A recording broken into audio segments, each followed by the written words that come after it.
Hello. Welcome to Storytime with Moog.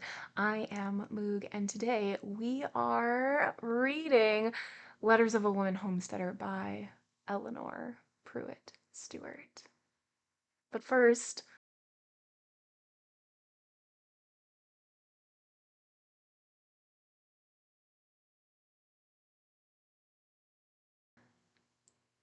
reading updates. I finished, it's a long title, hold on. I finished the Southern Book Club's Guide to Slaying Vampires. I was listening to it and I enjoyed it. I liked it. would which I've read another book by the same author, Grady Hendrix, and I did not like that book. It was the final girl support group, and I didn't like this one, but I did like Southern Book Club's Guide to Slaying Vampires. So I don't know if I just like really, if it's like hit or miss for me, or if like just the final girls book was like a miss. I don't know. We'll see. So that just means that I have to read another one by Grady Hendrix. And I do want to read, there's one other book that like caught my attention that I want to read, and it is my best friend's Exorcism. I heard that that was really good, so I want to read that one as well. We'll see. And I think no other updates. I didn't finish anything else. I was mostly because I was doing it on audio, like that's what I had on today while I was doing all the housework. But I think that's it. I think so. I don't have too much to say today. I know I'm not bubbling over with stuff. Okay, so I guess we'll just hop in. We'll just hop in and be cozy. Get cozy. Let's do it. So we are reading Letters of a Woman Homesteader by Elinore Pruitt Stewart. And it is letters. Like, this is nonfiction. These are her letters. She moves from Colorado to Wyoming in 1909, and she is just very independent. Like, she knows how to use a mowing machine and she doesn't need like other people to help her do things. Like she can do everything herself and is just like she's doing the trad wife before it became like a throwback thing to do. uh but she is also like super empathetic. Like anytime there's a neighbor, and neighbors are like crazy far away, but anytime there's a neighbor that's in need, like she's there helping, pass out meals for people, or she's there sewing clothes, or like all of these other things. And it's just very interesting. There's also some humor in it, which I appreciate. And these letters, like the art of letter writing has just changed so much from 1909 to 2024. One, like the only time I get like physical mail is an ad or somebody inviting me to something. Like if it's like a some sort of shower, like a baby shower or bridal shower or something like that, or like a wedding or what, like some like big announcement. But other than that, like I don't get physical mail.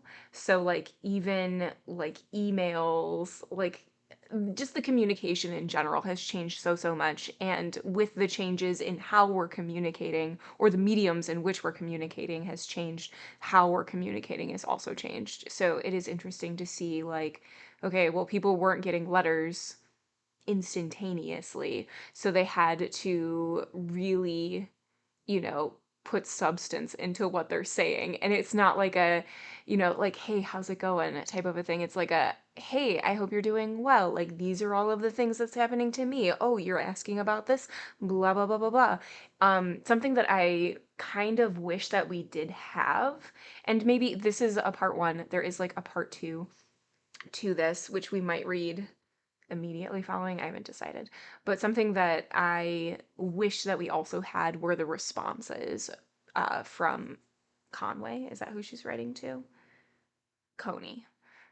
So her friend that she's writing to in Colorado. I'm just curious. I'm just nosy. But we're just getting like the one side of the conversation, which is fine. I'm just nosy. So let's go ahead and get started. All right. 11. Zebbie's story. September 1, 1910.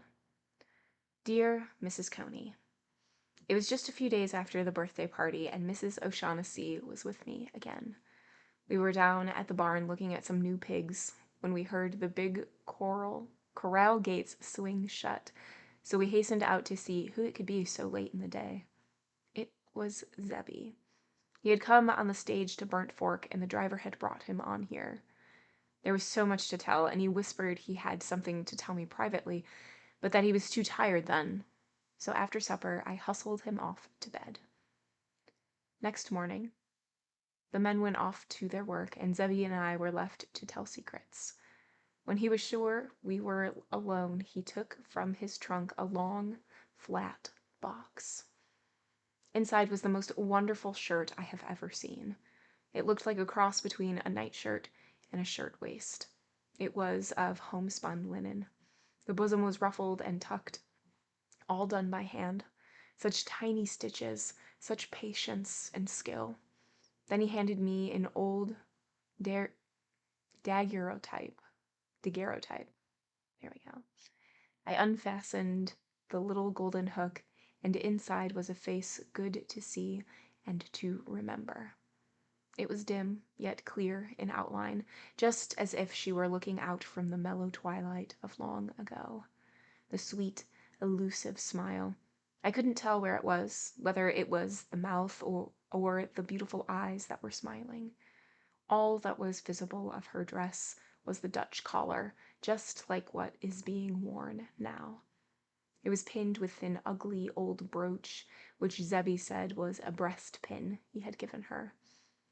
Under the glass of the other side was a strand of faded hair and a slip of paper.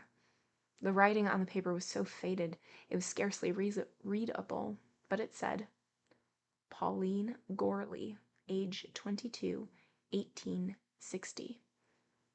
Next he showed me a note written by Pauline, simply worded, but it held a world of meaning for Zebbie.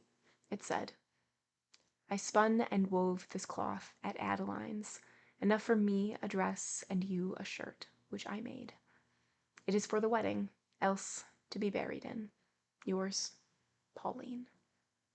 The shirt, the picture, and the note had waited for him all these years in Mothy's care, and now I will tell you the story. Long, long ago, someone did something to someone else and started a feud. Unfortunately, the Gorleys were on one side and the Parkers on the other. That it all happened before either Zebbie or Pauline was born made no difference. A Gorley must hate a Parker always, as also a Parker must hate a Gorley. Pauline was the only girl, and she had a regiment of big brothers who gloried in the warfare and wanted only the slightest pretext to shoot a Parker. So they grew up. And Zebbie often met Pauline at the quiltings and other gatherings at the homes of non-partisans. He remembers her so perfectly, and describes her so plainly that I can picture her easily. She had brown eyes and hair. She used to ride about on her sorrel palfrey with her derogatory word boy Caesar on behind to open and shut the plantation gates. She wore a pink calico sunbonnet, and Zebbie asked. She was just like the pink hollyhocks that grew by Mother's window. Isn't that a sweet picture? Her mother and father were both dead, and she and her brothers lived on their plantation. Zebbie had never dared speak to her until one day he had driven over with his mother and sisters to a dinner given on a neighboring plantation. He was standing outside near the wall when someone dropped a spray of apple blossoms down upon him from an upper window. He looked up, and Pauline was leaning out, smiling at him. After that, he made it a point to frequent places where he might expect her, and things went so well that presently Caesar was left at home lest he should tell the brothers. She was a loyal little soul and would not desert, although he urged her to, even promising to go away, plumb away clean to Scott County, if she would go. She told him that her brothers would go even as far as that to kill him, so that they must wait and hope. Finally, Zebbie got tired of waiting, and one day he boldly rode up to the Gorley home and formally asked for Pauline's hand. The bullet he got for his presumption kept him from going to the war with his father and brother when they marched away. Some time later, George Gorley was shot and killed from ambush, and although Zebbie had not yet left his bed, the Gorleys believed he did it. And one night Pauline came through a heavy rainstorm with only Caesar to warn Zebbie and to beg him, for her sake, to get away as fast as he could that night. She pleaded that she could not live if he were killed, and could never marry him if he killed her brothers. So she persuaded him to go while they were all innocent. Well, he did as she wished, and they never saw each other again. He never went home again until last Thanksgiving, and poor little Pauline had been dead for years. She herself had taken her little gifts for Zebbie to Moffy to keep for him. Some years later she died and was buried in the dress she mentioned. It was woven at Adeline Carter's, one of the bitterest enemies of the Gorleys. But the sacrifice of her pride did her no good because she was long at rest before Zebbie knew. He had been greatly grieved because no stone marked her grave, only a tangle of rose briars. So he bought a stone, and in the night before Decoration Day, he and 2 of Uncle Buck's grandsons went to the Gorley burying ground and raised it to the memory of sweet Pauline. Some of the Gorleys still live there.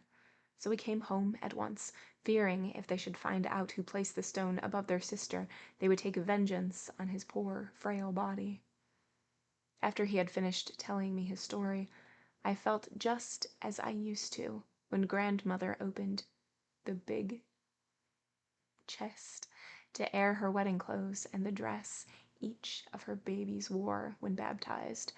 It seemed almost like smelling the lavender and rose leaves.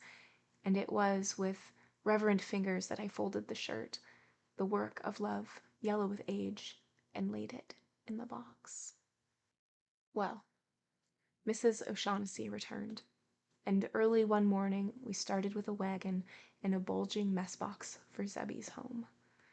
We were going a new and longer route in order to take the wagon. Dandelion spread a carpet of gold. Larkspur grew waist-high, with its long spikes of blue. The service bushes and the wild cherries were a mass of white beauty.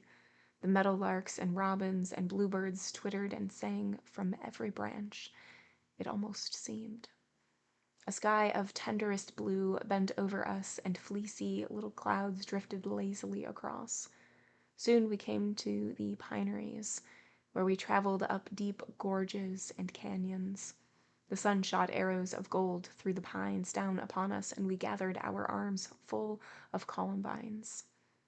The little black squirrels barked and chattered saucily as we passed along, and we were all children together.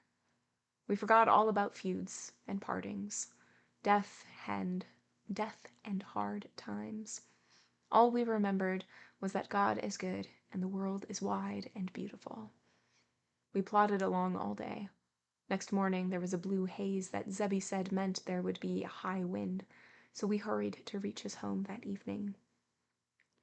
The sun was hanging like a great red ball in the smoky haze when we entered the long canyon in which is Zebbie's cabin. Already it was dusky in the canyons below, but not a breath of air stirred. A more delighted man than Zebbie I never saw when we finally drove up to his low, comfortable cabin. Smoke was slowly rising from the chimney, and Gavotte, the man in charge, rushed out, and the hounds set up a joyful barking. Gavotte is a Frenchman, and he was all smiles and gesticulations as he said, "Welcome, welcome. Today I am rejoicing you have come. Yesterday I am despair if you have come because I am scrub. But today, behold, I am delighted."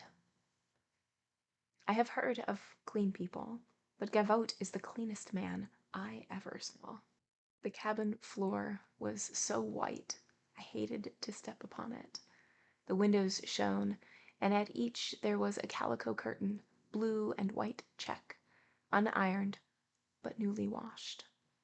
In one window was an old brown pitcher, cracked and nicked, filled with thistles.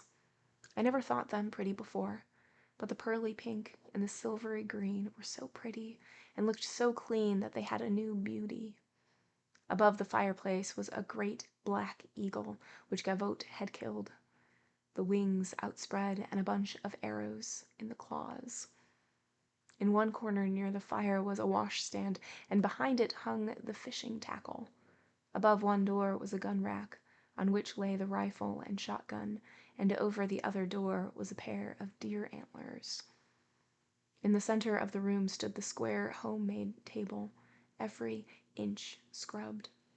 In the side room, which is the bedroom, was a wide bunk made of pine plank that had also been scrubbed, and then filled with fresh, sweet pine boughs, and over them was spread a piece of canvas that had once been a wagon sheet, but Gavotte had washed it, and boiled, and pounded it until it was clean and sweet. That served for a sheet. Zebbie was beside himself with joy. The hounds sprang upon him and expressed their joy unmistakably. He went at once to the corrals to see the critters, and every one of them was safely penned for the night. Old Sime, an old ram, goodness knows how old, promptly butted him over, but he just beamed with pleasure. "Sime knows me. Dinged if he don't," was his happy exclamation. We went into the cabin and left him fondling the critters. Gavotte did himself proud getting supper. We had trout and the most delicious biscuit. Each of us had a crisp, tender head of lettuce with a spoonful of potato salad in the corner. We had preserves made from canned peaches and the firmest yellow butter. Soon it was quite dark, and we had a tiny brass lamp which gave but a feeble light, but it was quite cool, so we had a blazing fire which made it light enough. When supper was over, Zebbie called us out and asked us if we could hear anything. We could hear the most peculiar, long-drawn, sighing wail that steadily grew louder and nearer. I was really frightened, but he said it was the forerunner of the windstorm that would soon strike us. He said it was wind coming down Crag Canyon, and in just a few minutes it struck us like a cold wave and rushed, sighing, on down the canyon. We could hear it after it had passed us, and it was perfectly still around the cabin. Soon we heard the deep roaring of the coming storm, and Zebbie called the hounds in and secured the door. The sparks began to fly up the chimney. Jereen lay on a bearskin before the fire, and Mrs. O'Shaughnessy and I sat on the old blue settle at one side. Gavotte lay on the other side of the fire on the floor, his hands under his head. Zebbie got out his beloved old fiddle, turned up, and began playing. Outside the storm was raging, growing worse all the time. Zebbie played and played. The worse the tumult, the harder the storm, the harder he played. I remember I was holding my breath, expecting the house to be blown away every moment, and Zebbie was playing what he called Bonaparte's Retreat. It all seemed to flash before me. I could see those poor, suffering soldiers staggering along in the snow, sacrifices to one man's unholy ambition. I verily believe we were all bewitched. I shouldn't have been surprised to have seen witches and gnomes come tumbling down the chimney, or flying in at the door, riding on the crest of the storm. I glanced at Mrs. O'Shaughnessy. She sat with her chin in her hand, gazing with unseeing eyes into the fire. Zebbie seemed possessed. He couldn't tire. It seemed like hours had passed and the tumult had not diminished. I felt like shrieking, but I gathered Jereen up into my arms and carried her into bed. Mrs. O'Shaughnessy came with us. She touched my elbow and said, "Child, don't look toward the window. The banshees are out tonight. We knelt together beside the bed and said our beads. Then, without undressing save pulling off our shoes, we crawled under our blankets and lay on the sweet, clean pine. We were both perfectly worn out, but we could not sleep. There seemed to be hundreds of different noises of the storm, for there are so many canyons, so many crooks and turns, and the great forest, too. The wind was shrieking, howling, and roaring all at once. A deep boom announced the fall of some giant of the forest. I finally dozed off, even in that terrible din, but Zebbie was not so frenzied as he had been. He was playing Annie Laurie, and that song has always been a favorite of mine. The storm began gradually to die away, and Annie Laurie sounded so beautiful. I was thinking of Pauline, and I know, to Zebbie, Annie Laurie and Pauline Gorley are one and the same. I know no more until I heard Zebbie call out, "Ho, you sleepyheads, it's day." Mrs. O'Shaughnessy turned over and said she was still sleepy. My former visit had taught me what beauty the early morning would spread before me, so I dressed hastily and went outdoors. Zebbie called me to go for a little walk. The amber light of the new day was chasing the violet and amethyst shadows down the canyons. It was all more beautiful than I can tell you. On one side, the canyon walls were almost straight up. It looked as if we might step off into a very world of mountains. Soon old Baldy wore a crown of gleaming gold. The sun was up. We walked on and soon came to a brook. We were washing our faces in its icy waters, when we heard twigs breaking, so we stood perfectly still. From out the undergrowth of birch and willows came a deer with 2 fawns. They stopped to drink and nibbled the bushes. But soon they scented strangers, and, looking about with their beautiful, startled eyes, they saw us, and away they went like the wind. We saw many great trees uptorn by the storm. High up on the cliffs, Zebbie showed me where the eagles built every year. We turned homeward and sat down upon the trunk of a fallen pine to rest and take another look at the magnificent view. Zebbie was silent, but presently he threw a handful of pebbles down the canyon wall. I am not sorry Pauline is dead. I have never shed a tear. I know you think that is odd, but I have never wanted to mourn. I am glad that it is as it is. I am happy and at peace because I know she is mine. The little breeze is Pauline's own voice. She had a little caressing way, just like the gentlest breeze when it stirs your hair. There is something in everything that brings back Pauline, the beauty of the morning, the song of a bird, or the flash of its wings. The flowers did like she did. So I have not lost her. She's mine more than ever. I have always felt so, but was never quite sure until I went back and saw where they laid her. I know people think I'm crazy, but I don't care for that. I shall not hate to die. When you get to be as old as I am, child, everything will have a new meaning to you.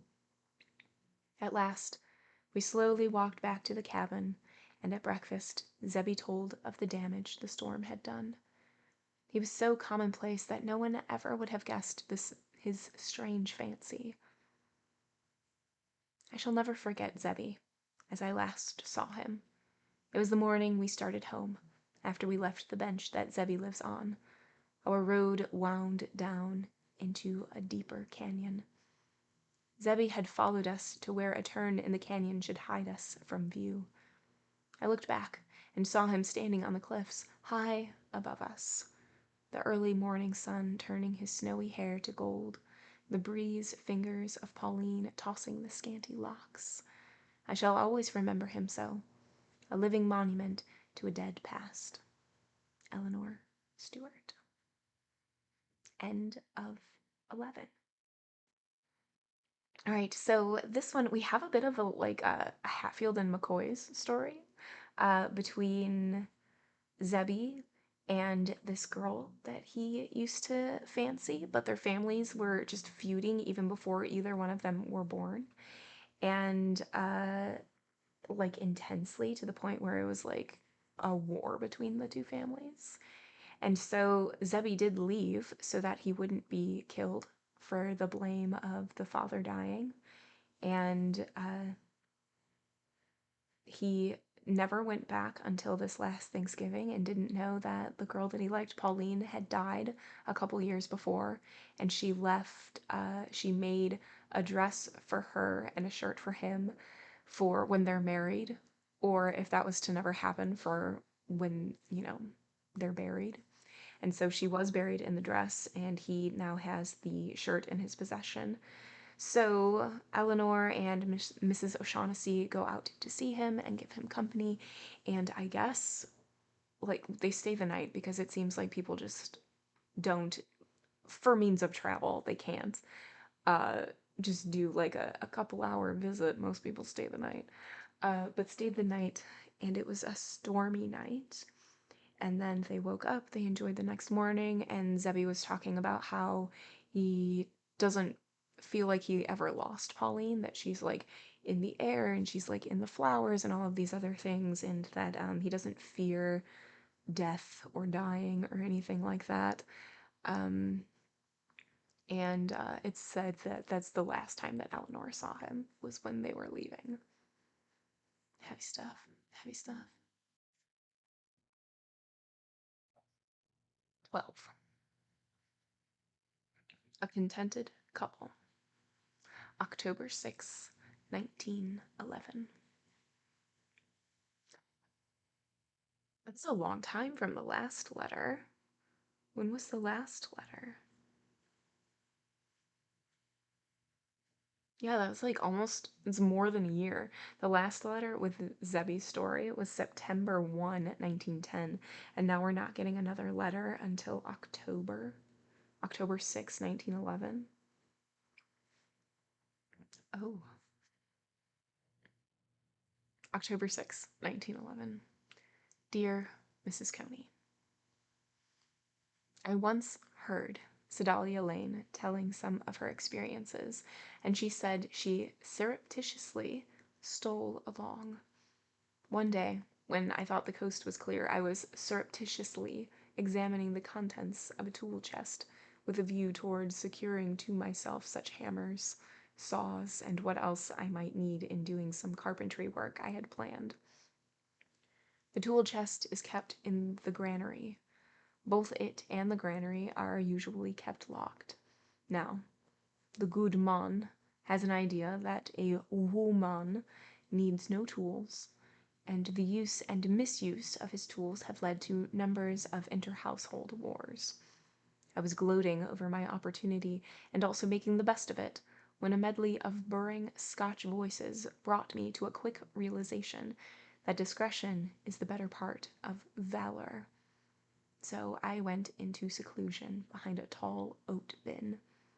It seemed that two neighbors whom I had never seen were preparing to go to town, and had come to get some tools, and to see if the Stewart would lend them each a team.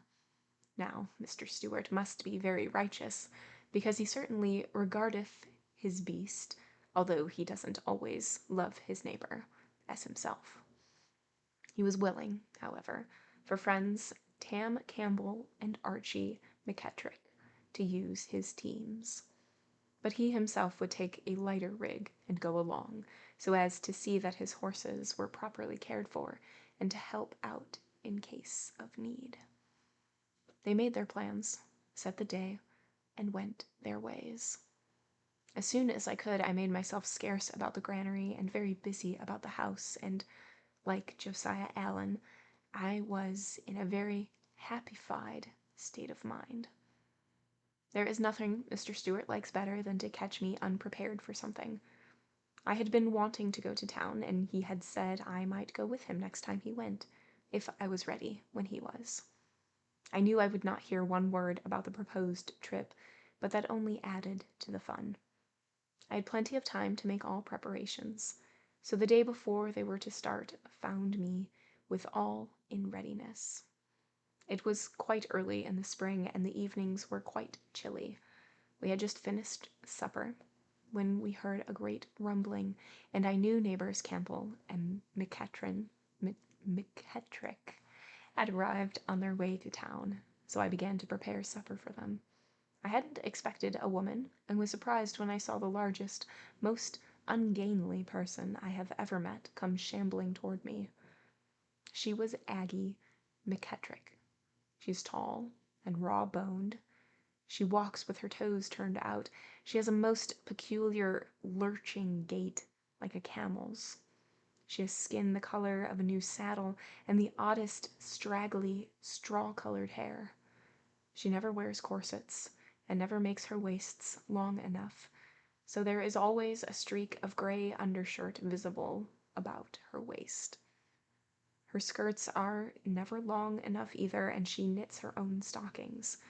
Those inclined can always get a good glimpse of blue and white striped hose. She said, "I guess you are the missus."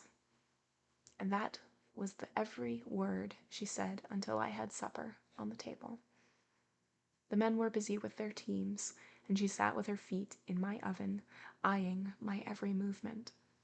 I told her we had just had our supper, but she waited until I had theirs ready before she announced that neither she nor Archie ate hot biscuits or steak, that they didn't make tea for supper, preferred coffee, and that neither of them could eat peaches or honey. So all of my supper was ruled off except the butter and cream. She went down to their wagons and brought up what she wanted, so Tam Campbell was the only one who ate my honey and biscuit. Tam is just a Scot with an amazingly close fist, and he is very absent-minded. I had met Annie, his wife, and their 6 children. She told me of his absent-mindedness. Her remedy for his trouble when it came to household needs was to repeat the article 2 or 3 times in the list. People out like we are buy a year's supply at a time. So a list of needed things is made up and sent into town. Tam always managed to forget a great many things. Well, bedtime came. I offered to show them to their room, but Aggie said, "We'll nae sleep in your bed. We'll just bide in the kitchen." I could not persuade her to change her mind. Tam slept at the barn in order to see after the beasties, should they need attention during the night. As I was preparing for bed, Aggie thrust her head into my room and announced that she would be up at 3 o'clock. I am not an early bird, so I thought I would let Aggie get her own breakfast, and I told her she would find everything in the pantry. As long as I was awake, I could hear Archie and Aggie talking, but I could not imagine what about. I didn't know their habits so well as I came to later. Next morning, the rumbling of their wagons awakened me, but I turned over and slept until after 6. There are always so many things to do before leaving that it was 9 o'clock before we got started. We had only gotten about 2 miles when Mr. Stewart remembered he had not locked the granary, so back we trotted. We nooned only a few miles from home. We knew we could not catch the wagons before camping time unless we drove very hard, so Mr. Stewart said we would go by the Edmondsons and spend the night there. I enjoy even the memory of that drive through the short spring afternoon. The warm red sand of the desert, the Wind River Mountains wrapped in the blue veil of distance, the sparse gray-green sage, ugly in itself, but making complete a beautiful picture. The occasional glimpse we had of shy, beautiful wild creatures. So much happiness can be crowded into so short a time. I was glad, though, when Cora Bell's home became a part of our beautiful picture. It is situated among great red buttes, and there is a blue lake back of the home. Around the lake is a fringe of willows. Their house is a low, rambling affair, with a long, low porch and a red clay roof. Before the house is a cottonwood tree, its gnarled, storm-twisted branches making it seem to have the rheumatiz. There was a hop vine at one end of the porch. It had not come out when we were there, but the dead vine clung hopelessly to its supports. Little Cora Belle just bubbled with delight, and her grandparents were scarcely better than she. Spring house-cleaning was just finished, and they have company so seldom that they made us feel that we were doing them a favor by stopping. Poor old Pa hobbled out to help put a team away, and when they came back, Cora Belle asked me out to help prepare supper, so I left Mr. Stewart with Granny and Pa to listen to their recitals and to taste their many medicines. Cora Belle is really an excellent housekeeper. Her cooking would surprise many people. Her bread was delicious, and I am sure I never tasted anything better than the roasted leg of lamb she gave us for supper. I'm ashamed to tell you how much I ate of her carrot jam. From where I sat, I had a splendid view of the sunset across the lake. Speaking of things singly, Wyoming has nothing beautiful to offer. Taken altogether, it is grandly beautiful, and at sunrise and sunset, the heavens declare his glory. Cora Belle is so animated and so straightforward, so entirely clean in all her thoughts and actions, that she commands love and respect at one and same time. After supper, her grandfather asked her to sing and play for us.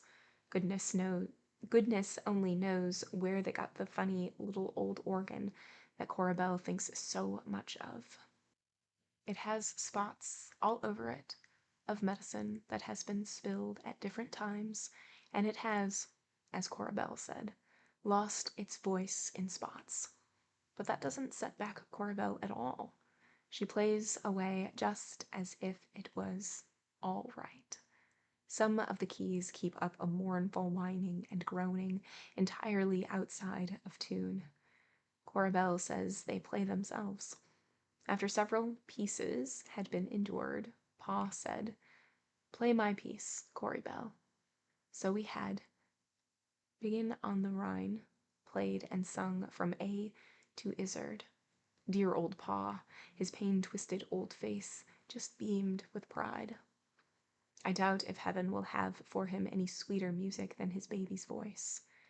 Granny's squeaky, trembly old voice trailed in after Cora Belle's, always a word or two behind. Tell my friends and companions when they meet and scrouge around.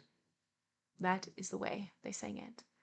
But no one would have cared for that if they had noticed with what happy eagerness the two sang together.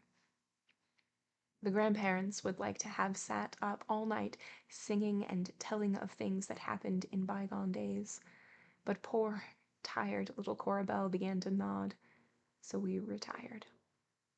As we were preparing for bed, it suddenly occurred to Mr. Stewart that I had not been surprised when going to town was mentioned, so he said, "Woman, how did it happen that you were ready when I was to get to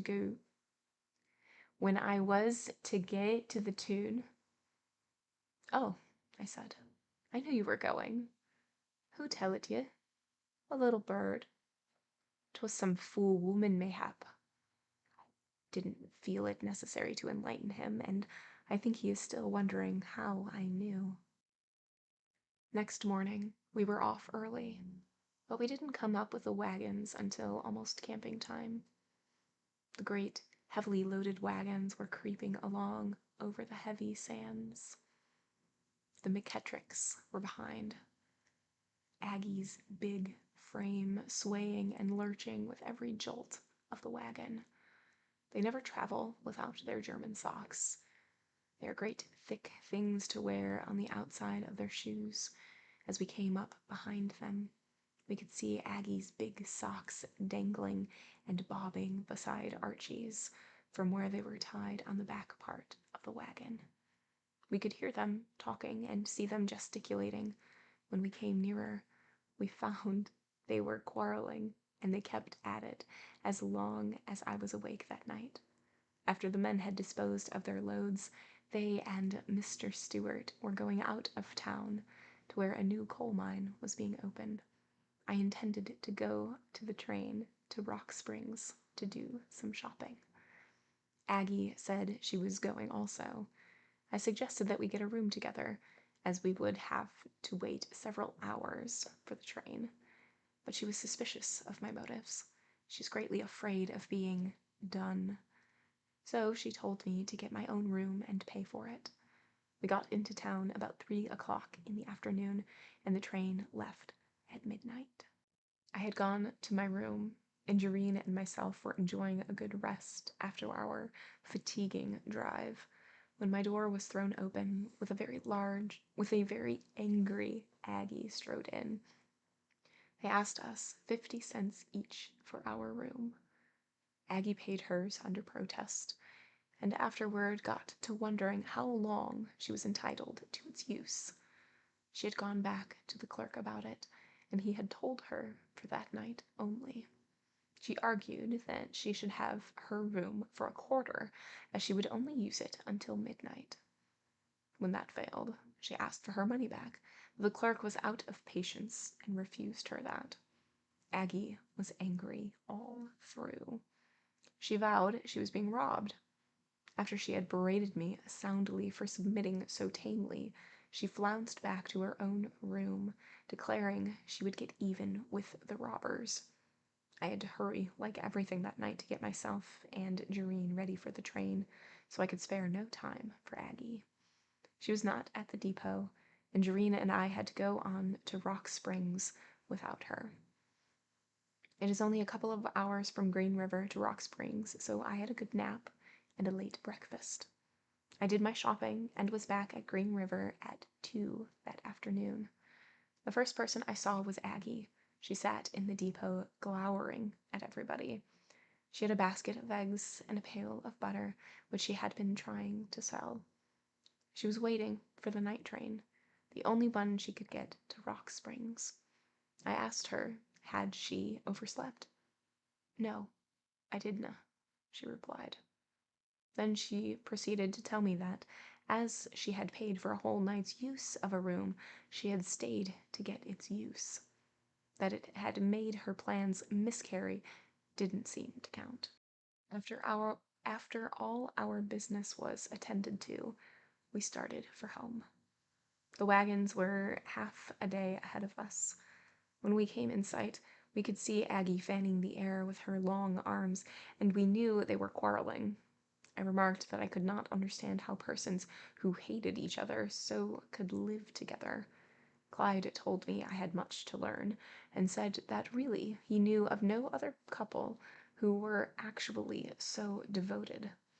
He said to prove it, I should ask Aggie into the buggy with me, and he would get in with Archie, and afterwards we would compare notes. He drove up alongside of them, and Aggie seemed glad to make the exchange. As we had the buggy, we drove ahead of the wagons. It seemed that Archie and Aggie are each jealous of each other. Archie is as ugly a little monkey as it would be possible to imagine. She bemeaned him until at last I asked her why she didn't leave him, and added that I would not stand such crankiness for one moment. Then she poured out the vials of her wrath upon my head, only I don't think they were vials, but barrels.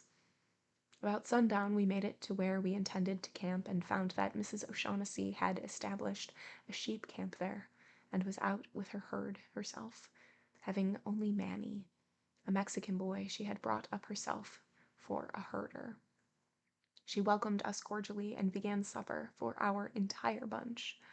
Soon the wagons came, and all was confusion for a few minutes, getting the horses put away for the night. Aggie went to her wagon as soon as it stopped and made secure her butter and eggs against a possible raid by Mrs. O'Shaughnessy. Having asked too high a price for them, she had failed to sell them and taking them back. After supper, we were sitting around the fire, Tam going over his account and lamenting that because of his absent-mindedness, he had bought a whole 100 pounds of sugar more than he had intended.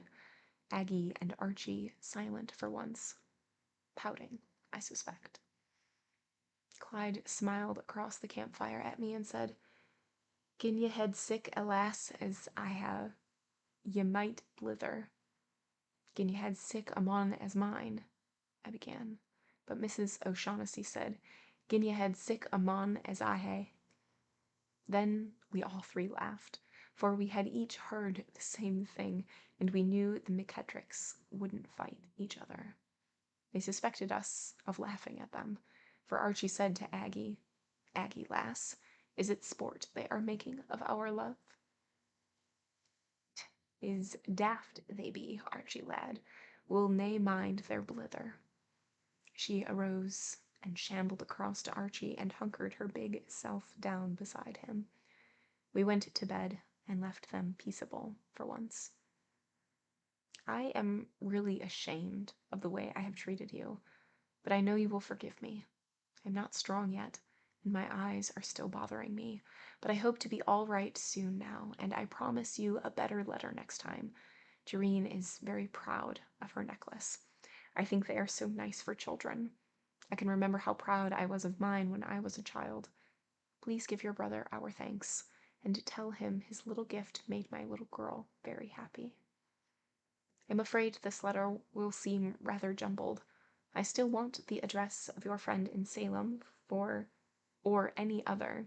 I shall find time to write, and I am not going to let my baby prevent me from having many enjoyable outings. We call our boy Henry Clyde for his father.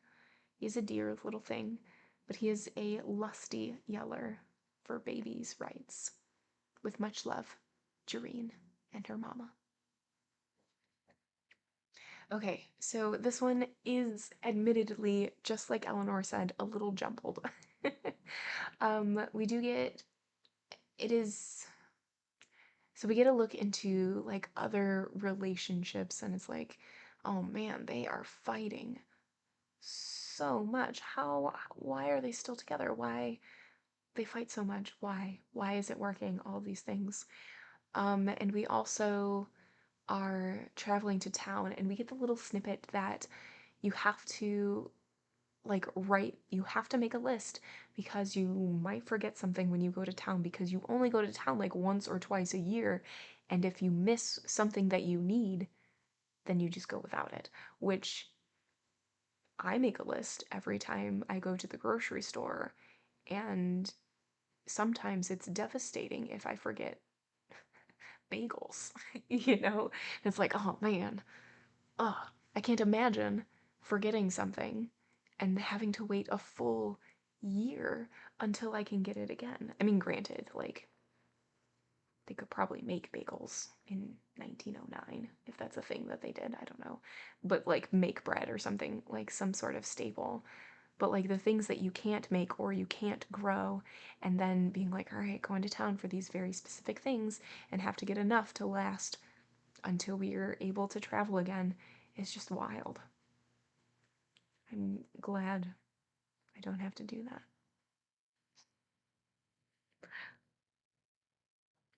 All right. 13. Proving Up. October 14, 1911. Dear Mrs. Coney, I think you must be expecting an answer to your letter by now, so I will try to answer as many of your questions as I remember. Your letter has been mislaid. We have been very much rushed all this week. We had the thresher crew 2 days. I was busy cooking for them 2 days before they came, and have been busy ever since cleaning up after them. Busy. Oh, Clyde has taken the thresher up the valley to thresh for the neighbors, and all the men have gone along, so the children and I are alone. No, I shall not lose my land, although it will be over 2 years before I can get a deed to it. The 5 years in which I am required to prove up will have passed by then. I couldn't have held my homestead if Clyde had also been proving up, but he had accomplished that years ago and has his deed, so I am allowed my homestead. Also, I have not yet used my desert right, and I am still entitled to 160 acres more. I shall file on that much some day when I have sufficient money of my own earning. The law requires a cash payment of 25 cents per acre at the filing, and $1 more per acre when final proof is made. I should not have married if Clyde had not promised I should meet all my land difficulties unaided. I wanted the fun and the experience. For that reason, I want to earn every cent that goes into my own land and improvements myself.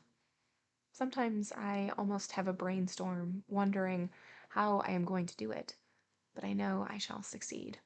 Other women have succeeded. I know of several who are now where they can laugh at past trials. Do you know?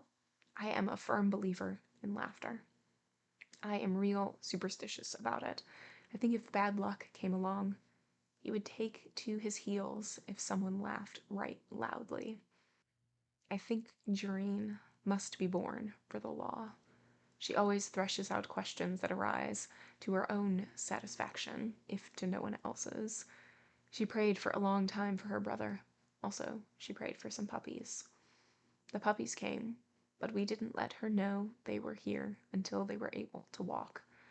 One morning, she saw them following their mother, so she danced for joy. Then her little brother came. She was plainly disappointed. "Mama," she said, "did God really make the baby?" "Yes, dear." "Then he hasn't treated us fairly, and I should like to know why. The puppies could walk when he finished them. The calves can too. The pigs can, and the colt, and even the chickens. What is the use of giving us a half-finished baby? He has no hair, no teeth. He can't walk or talk, nor do anything else but squall and sleep." After many days, she got the question settled. She began right where she left off. "I know, Mama, why God gave us such a half-finished baby. So he could learn our ways, and no one else's, since he must live with us, and so we could learn to love him. Every time I stand beside his buggy, he laughs, and then I love him. But I don't love Stella nor Marvin because they laugh. So that is why. Perhaps that is the reason. Zebbie's kinfolk have come and taken him back to Yell County. I should not be surprised if he never returned. The Lanes and the Pattersons leave shortly for Idaho, where our Bobby has made some large investments. I hope to hear from you soon, and that you are enjoying every minute. With much love, your friend, Elinore Stewart.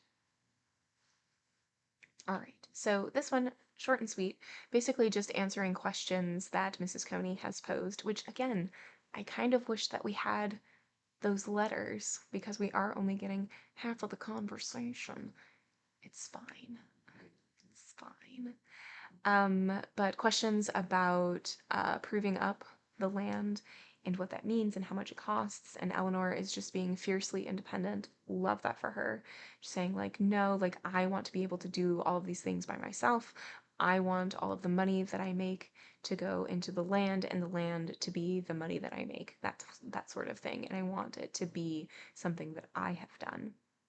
Love that for you. And then she also talks about little Babe, and how Jareen is coming to terms with babies being half done.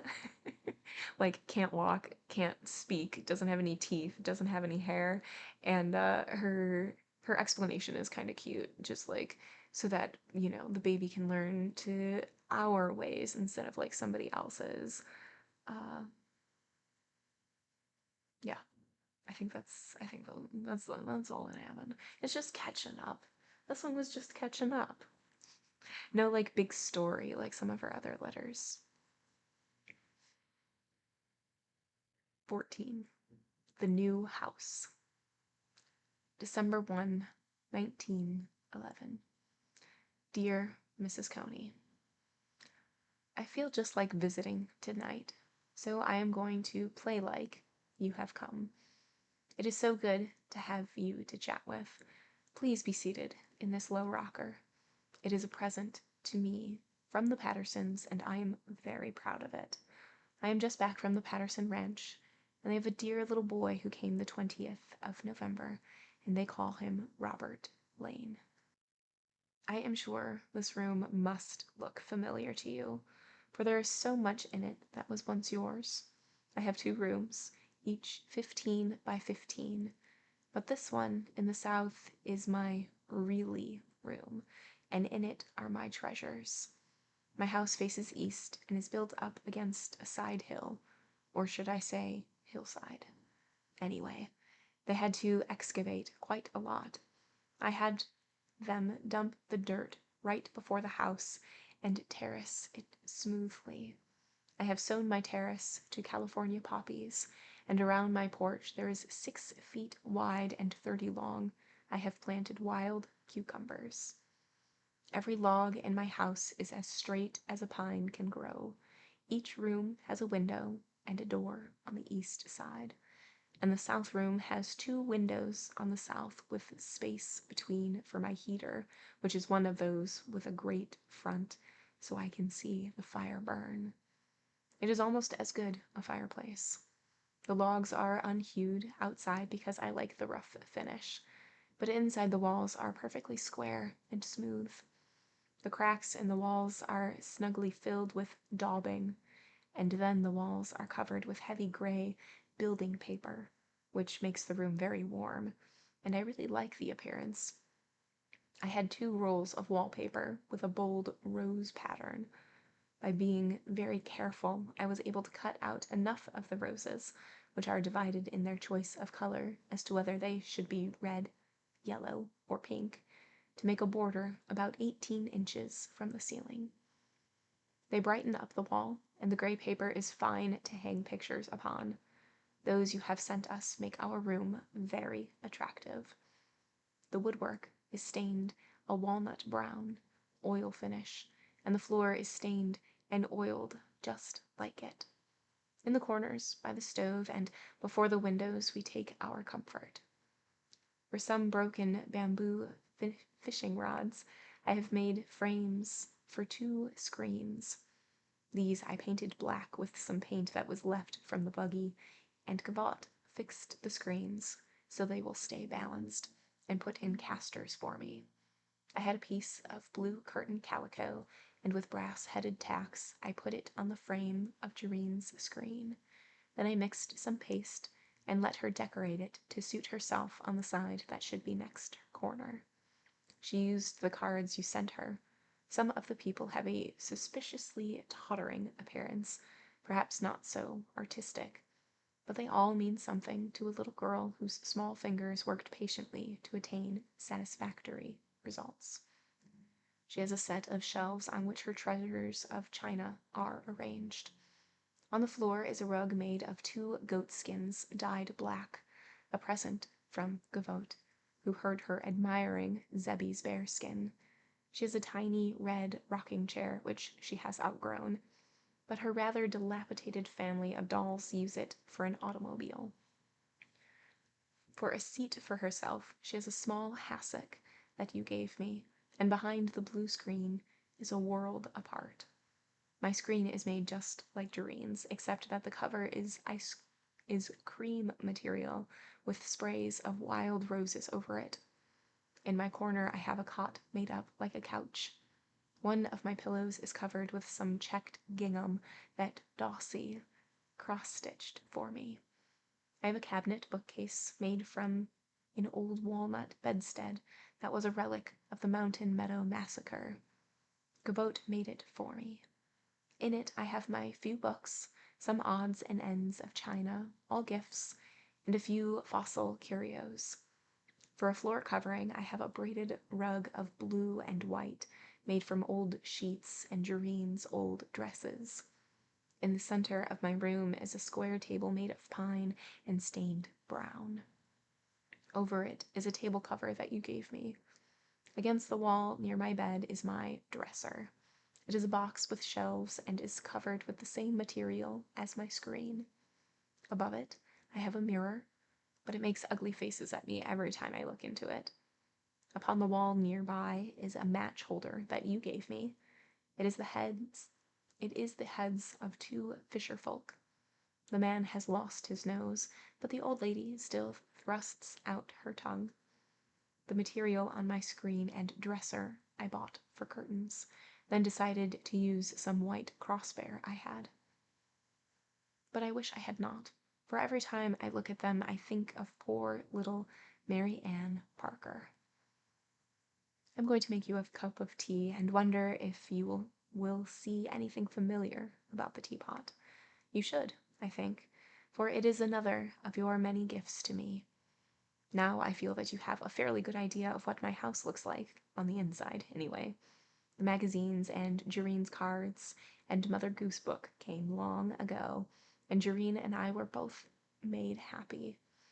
I wish I could do nice things for you, but all I can do is love you. Your sincere friend, Elinore Pruitt. Okay, so this one is just Elinore pretending that her friend is there with her and she's entertaining her and gives like a this is my house tour type thing and is like, oh yeah, you probably recognize this came from you, and oh, let me make you some tea, all of these things. And it's just like a walkthrough of what her house is and what it means to her and things like that. And something that is interesting is that she doesn't, when she signs her letters, it is not always the same. Sometimes she's Elinore Stewart, sometimes she's Elinore Pruitt, sometimes she's Elinore Rupert. Like, it's just interesting that it's not so consistent. Um, I don't know why. Interesting, interesting. All right. 15. The Stalking Leg Dinner. February 1912. Dear Mrs. Coney, this time I want to tell you about a stocking leg dinner, which I attended not long ago. It doesn't sound very respectable, but it was one of the happiest events I ever remember. Mrs. Louderer was here visiting us, and one afternoon we were all in the kitchen when Gavotte came skimming along in the first pair of snowshoes I ever saw. We have had lots of snow this winter, and many of the hollows and gullies are packed full. Gavotte had no difficulty in coming, and he had come for the mail and to invite us to a feast of the Horse. I could not think what kind of dinner it could be, and I did not believe that Mr. Stewart would go, but after Gavotte had explained how much easier it was now than at any other time because the hard-packed snow made it possible to go with bobsleds, I knew he would go. I can't say I really wanted to go, but Mrs. Louderer took it for granted that it would be delightful, so she and Mr. Stewart did the planning.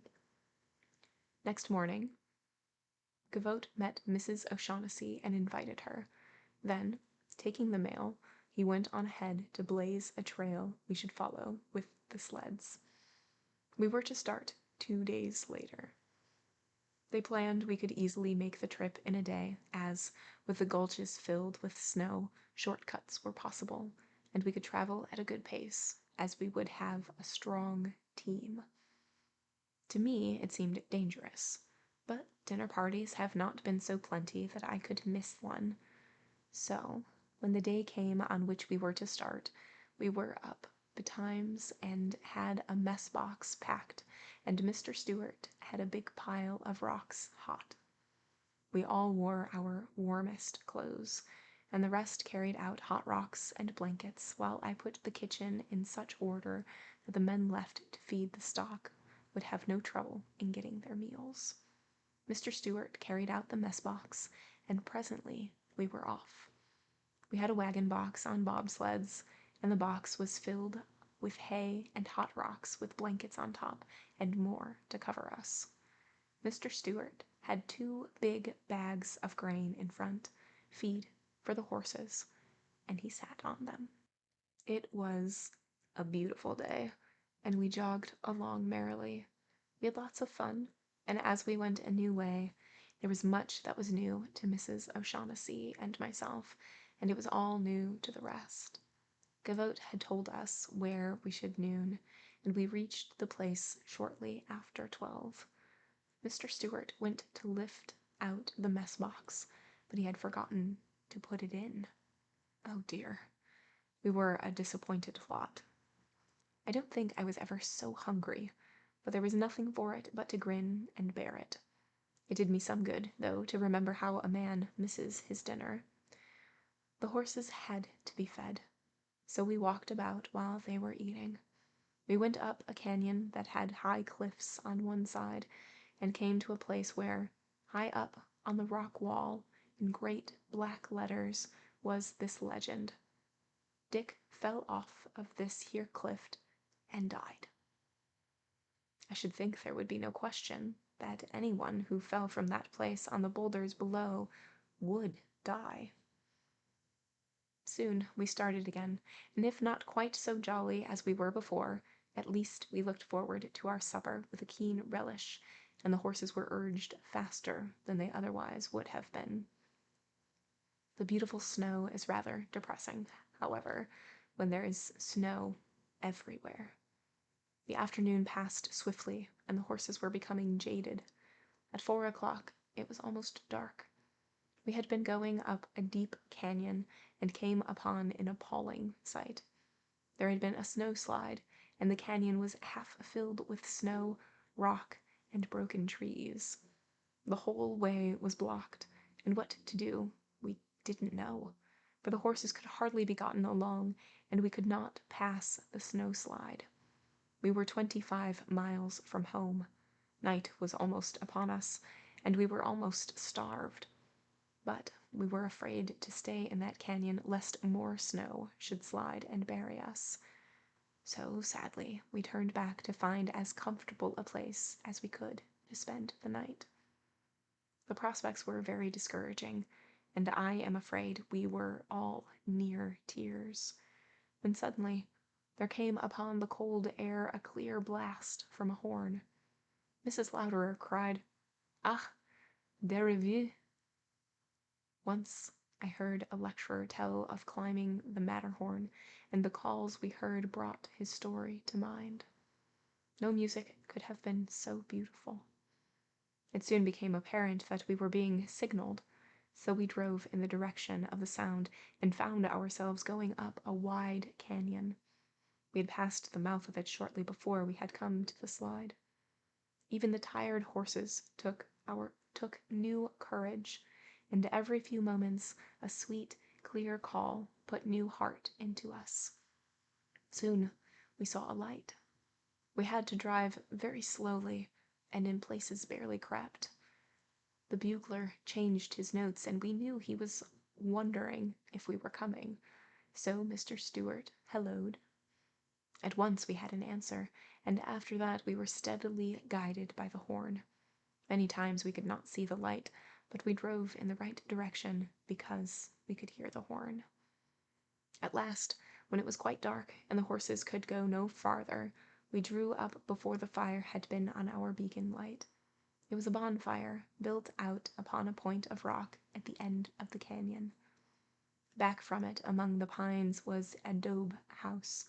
A dried-up mummy of a man advanced from the fire to meet us, explaining that he had seen us through his field glasses and, knowing about the snowslide, had ventured to attract us to his poor place. Carlotta Juanita was within, prepared for the señoras, if they would but walk in. If they would. More dead than alive, we scrambled out, cold, stiffened, and hungry. Carlotta Juanita threw open the low, wide door, and we stumbled into comfort. She hastened to help us off with our wraps, piled more wood on the open fire, and busied herself to make us welcome and comfortable. Poor Carlotta Juanita. Perhaps you think she was some slender, limpid-eyed, olive-cheeked beauty. She was fat and 40, but not fair. She had the biggest wad of hair I had ever saw, and her face was so fat that her eyes looked beady. She wore an old, heedless pair of slippers or sandals that would hardly stay on, and at every step they made the most exasperating sliding noise. But she was all kindness and made us feel very welcome. The floor was of dirt, and they had the largest fireplace I have ever seen, with the widest, cleanest hearth, which was where they did their cooking. All their furniture was homemade, and on a low bench near the door there were 3 water jars, which, I am sure, was handmade. Away back in the corner they had a small altar on which was a little statue of Mary and the child. Before it, suspended by a wire from the rafters, was a cow's horn in which a piece of punk was burning, just as the incense is kept burning in churches. Supper was already prepared and was simmering and smoking on the hearth. As soon as the man came in, Carlotta Juanita put it on the table, which was bare of cloth. I can't say that I really like Mexican bread, but they certainly know how to cook meat. They had a most wonderful pot roast with potatoes and corn dumplings that were delicious. The roast had been slashed in places and small bits of garlic, pepper, bacon, and, I think, parsley inserted. After it, and the potatoes and the dumplings were done, Carlotta had poured in a can of tomatoes. You may not think it was good, but I can assure you it was, and that we did ample justice to it. After we had eaten until we were hardly able to swallow, Carlotta Juanita served an odd Mexican pie. It was made of dried buffalo berries, stewed and made very sweet. A layer of batter had been poured into a deep baking dish, then the berries, and then more batter. Then it was baked and served hot with plenty of hard sauce, and it was powerful good, too. She had very peculiar coffee with goat's milk in it.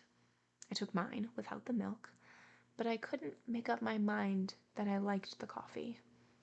We sat around the fire drinking it when Manuel Pedro Felipe told us it was some he had brought from Mexico. I didn't know they raised it there, but he told us many interesting things about it. He and Carlotta Juanita both spoke fairly good English. They had lived for many years in their present home and had some sheep, a few goats, a cow or 2, a few pigs, and chickens and turkeys. They had a small patch of land that Carlotta Juanita tiled, and on which was raised the squaw corn that hung in bunches from the rafters. Down where we live, we can't get sweet corn to mature, but here, so much higher up, they have a sheltered little nook where they are able to raise many things. Upon a long shelf above the fire was an ugly old stone image, the bottom broken off and some plaster applied to make it set level. The ugly thing they had brought with them from some old ruined temple in Mexico. We were all so very tired that soon Carlotta Juanita brought out an armful of the thickest, brightest rugs and spread them over the floor for us to sleep upon. The men retired to a lean-to room where they slept, but not before Manuel Pedro Felipe and Carlotta had knelt before their altar for their devotions. Mrs. O'Shaughnessy and myself and Jereen, knowing the rosary, surprised them by kneeling with them. It is good to meet with kindred faith away off in the mountains. It seemed there could not possibly be a mistake when people so far away from creeds and doctrines hold to the faith of their childhood and find the practice a pleasure after so many years. The men bade us good night, and we lost no time in settling ourselves to rest. Luckily, we had plenty of blankets. Away in the night, I was awakened by a noise that frightened me. All was still, but instantly there flashed through my mind tales of murdered travelers, and I was almost paralyzed with fear when again I heard that stealthy, sliding noise, just like Carlotta Juanita's old slippers. The fire had burned down, but just then the moon came from behind a cloud and shone through the window upon Carlotta Juanita, who was asleep with her mouth open. I could also see a pine bough, which was scraping against the wall outside, which was perhaps making the noise. I turned over and saw the punk burning, which a cast of dim light over the serene face of the Blessed Virgin, so all fear vanished, and I slept as long as they would let me in the morning. After a breakfast of tortillas, cheese, and rancid butter, and some more of the coffee, we started again for the stocking leg dinner. Carlotta Juanita stood in the door, waving to us as long as we could see her, and Manuel, P.F., sat with Mr. Stewart to guide us around the snow slide. Under one arm he carried the horn with which he had called us to him. It came from some long-horned cow in Mexico, was beautifully polished, and had a fancy rim of silver. I should like to own it, but I could not make it produce a sound. When we were safe on our way, our guide left us, and our spirits ran high again. The horses were feeling good also, so it was a merry, laughing party that drew up before Zebbie's 2 hours later. Long before I had lent Gavotte a set of the leather stocking tales, which he had read aloud to Zebbie. Together they had planned a leather stocking dinner, at which should be served as many of the viands mentioned in the tales as possible. We stayed 2 days, and it was one long feast. We had venison served in half a dozen different ways. We had antelope, we had porcupine or hedgehog, as Pathfinder called it, and also we had beaver tail, which he found toothsome, but which I did not. We had grouse and sage hen. They broke the ice and snared a lot of trout. In their cellar they had a barrel of trout prepared exactly like mackerel, and they were more delicious than mackerel because they were finer grained. I had been a little disappointed in Zebbie after his return from home. It seemed to me that Pauline had spoiled him. I guess I was jealous. This time he was the same little old Zebbie I had first seen. He seemed to thoroughly enjoy our visit, and I am sure we each had the time of our lives. We made it home without mishap the same day we started. All of us sure life held something new and enjoyable after that. If nothing happens, there are some more good times in store for me this summer. Gavotte once worked under Professor Marsden when he was out there getting fossils for the Smithsonian Institution, and he is very interesting to listen to. He has invited us to go with him out to the Badland Hills in the summer to search for fossils. The hills are only a few miles from here, and I look forward to a splendid time. All right, so this one's interesting. I enjoyed this one. We have Elinore and Mr. Stewart and the babes are invited to a dinner party, but of course it's far away because we don't have neighbors like we do now. And so they're like, well, like there's snow everywhere, and there's a comment on it like snow is beautiful, but not when it is literally everywhere and that's all that you can see. And I just think that's funny. But they're traveling out and they are so prepared in their carriage. They have all of these rocks that they've heated up to keep themselves warm. They have all these blankets. They have all of these, their warmest clothes that they're wearing. And so they do set out and they don't have their food with them. They left their food. So they don't have anything to eat, and they're like, well, the dinner is going to be great when we get there. And then there's also a snow slide, and so they get lost, and they can't really find anything. And so they hear this music, and they realize, like, they should be following that. So they start following the sound, and it is this Mexican couple, and they invite them in, they get them warm, they feed them, the food is amazing, delicious, and a little weird. We haven't had these things before. Not sure about having Mexican coffee. It's different. And I just think it's great. I think it's so wild that people not knowing somebody else, like just complete strangers, are like, hey, It's a snowstorm. Come inside, stay the night, get warm, let me feed you, let me take care of you. Like, that's just wild to me. I love that. It's wild. Would I do that?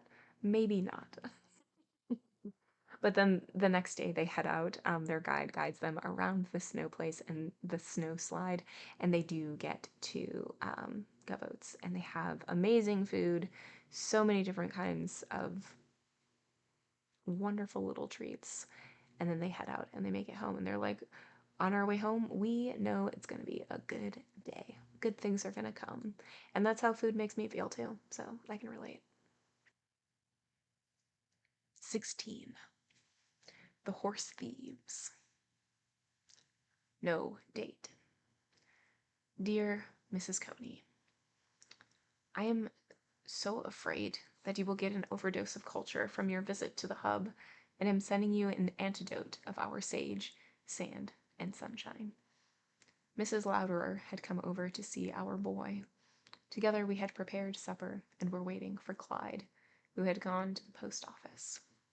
Soon he came, and after the usual friendly wrangling between him and Mrs. Louderer, we had supper. And they began their inevitable game of cribbage, while I sat near the fire with baby on my lap.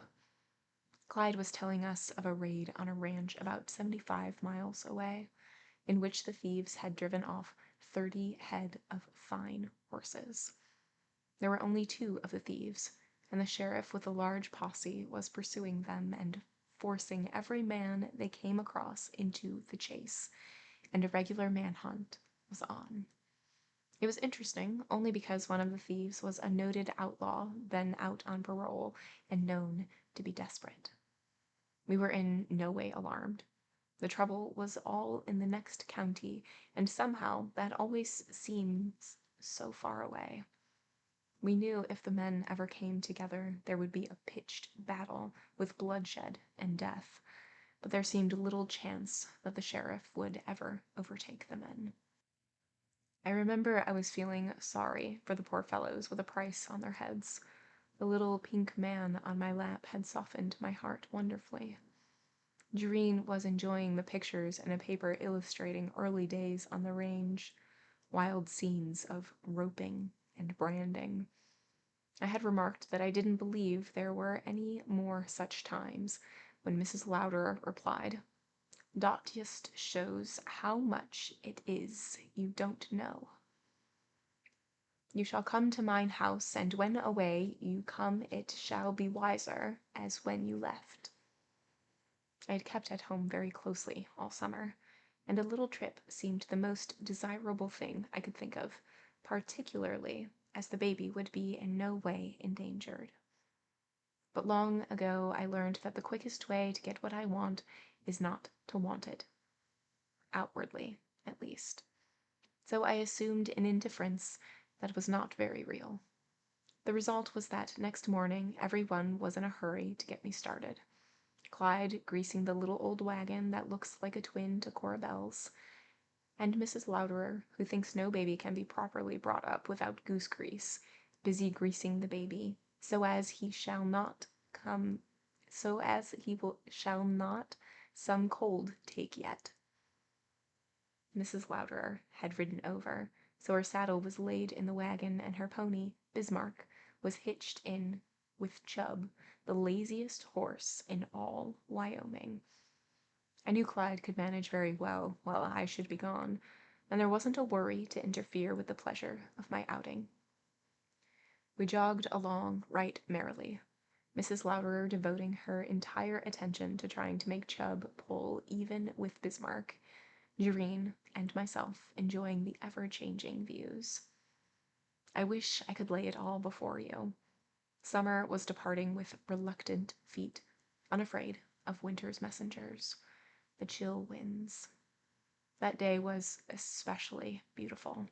The gleaming snow peaks and heavy forest south and at our back, west, north, and east, long, broken lines of the distant mountains with their blue haze. Pilot Butte to the north, 100 miles away, stood out clear and distinct, as though we could drive there in an hour or two. The dull, neutral-colored Badland hills nearer us are interesting only because we know they are full of the fossil remains of strange creatures long since extinct.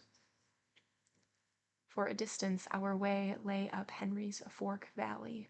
Prosperous little ranches dotted the view. Ripening grain rustled pleasantly in the warm morning sunshine, and closely cut alfalfa fields made bright spots of emerald against the dun landscape.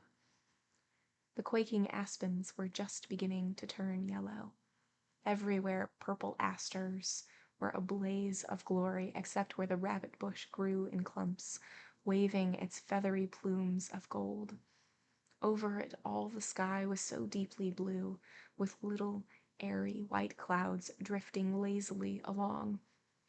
Every breeze brought scents of cedar, pine, and sage. At this point the road wound along the base of Cedar Hills. Some magpies were holding a noisy caucus among the trees.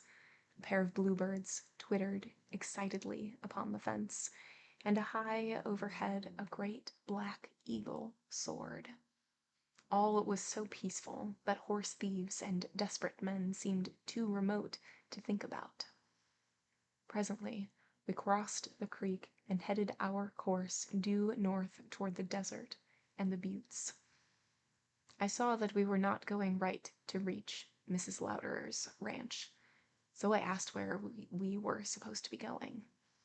"We is going to the mouth of Dry Creek by, where it goes Black's Fork into. Der mine punchers holts 500 steers. We shall decamp visit, and you shall come back wiser as when you went."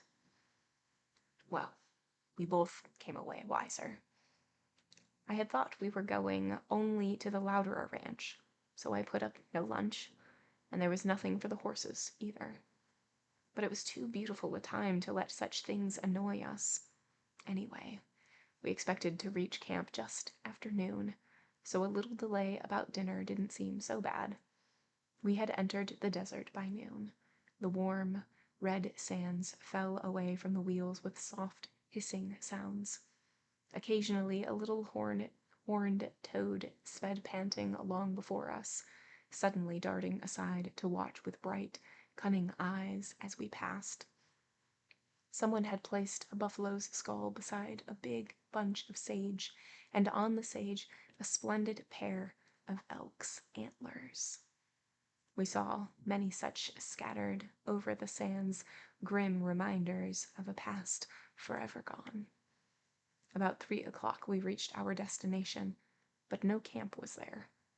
We were more disappointed than I can tell you, but Mrs. Louderer merely went down to the river a few yards away and cut an armful of willow sticks wherewith to coax Chub to a little brisker pace, and then we took the trail of the departed mess wagon.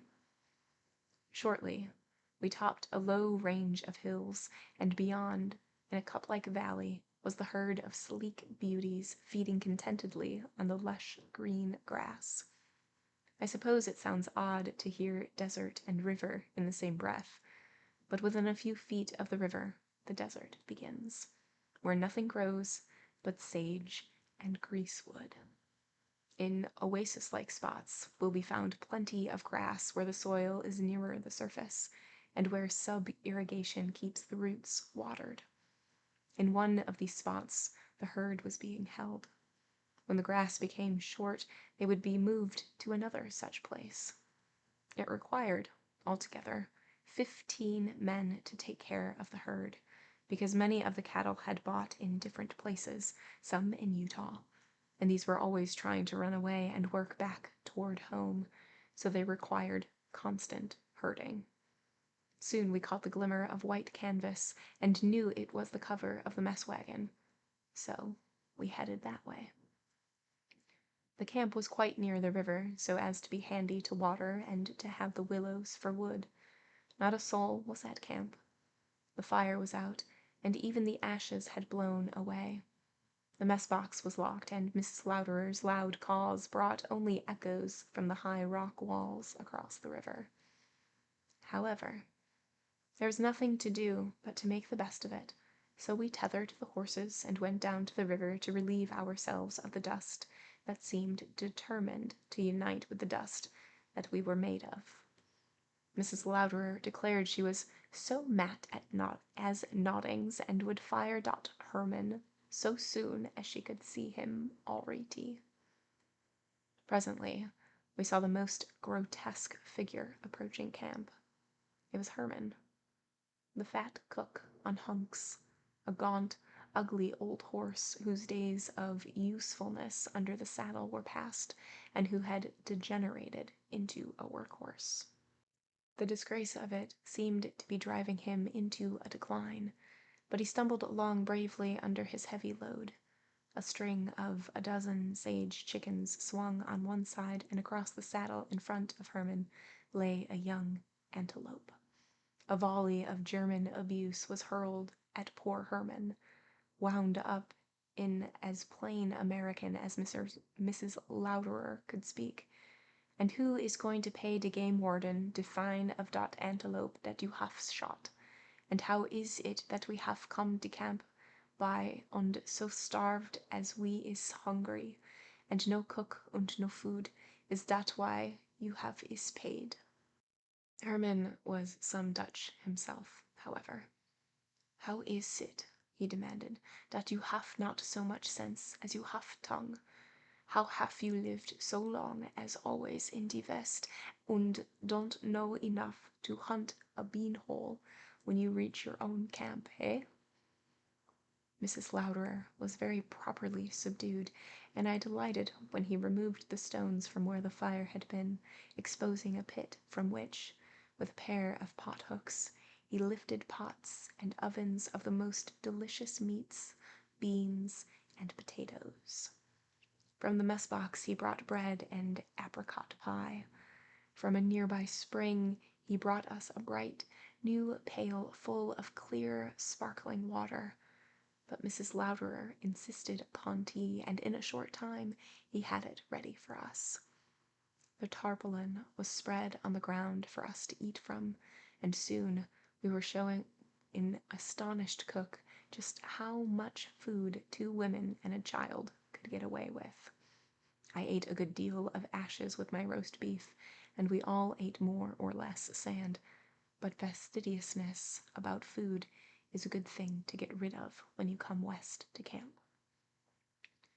When the regular supper time arrived, the punchers began to gather in, and the boss, who had been to town about some business, came in and brought back the news of the manhunt.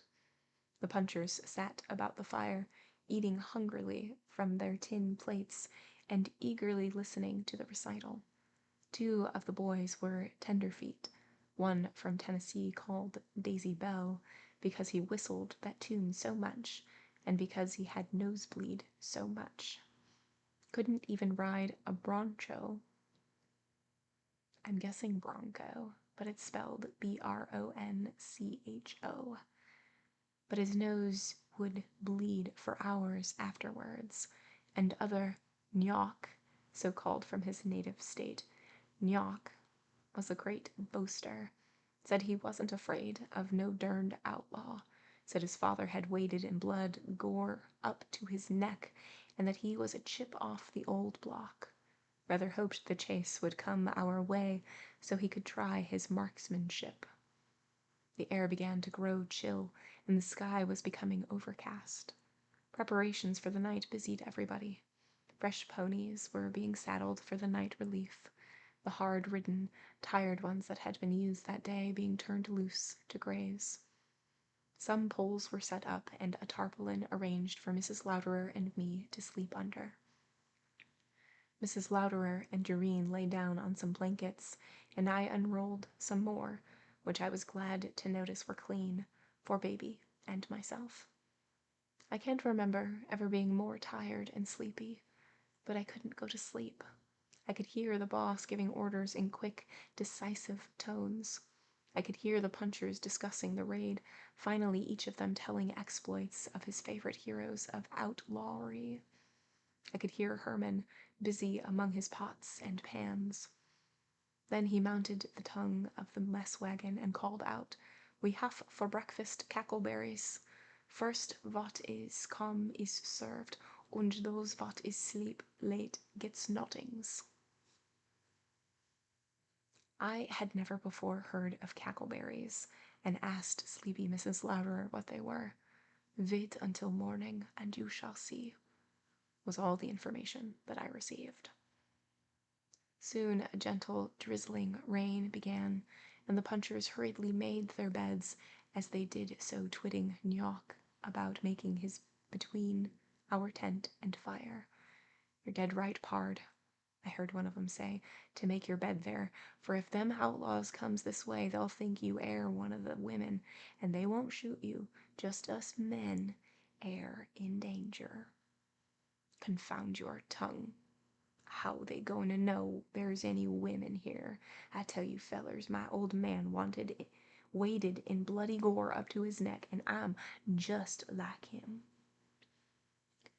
They kept up this friendly parleying until I dozed off to sleep. But I couldn't stay asleep. I don't think I was afraid, but I certainly was nervous.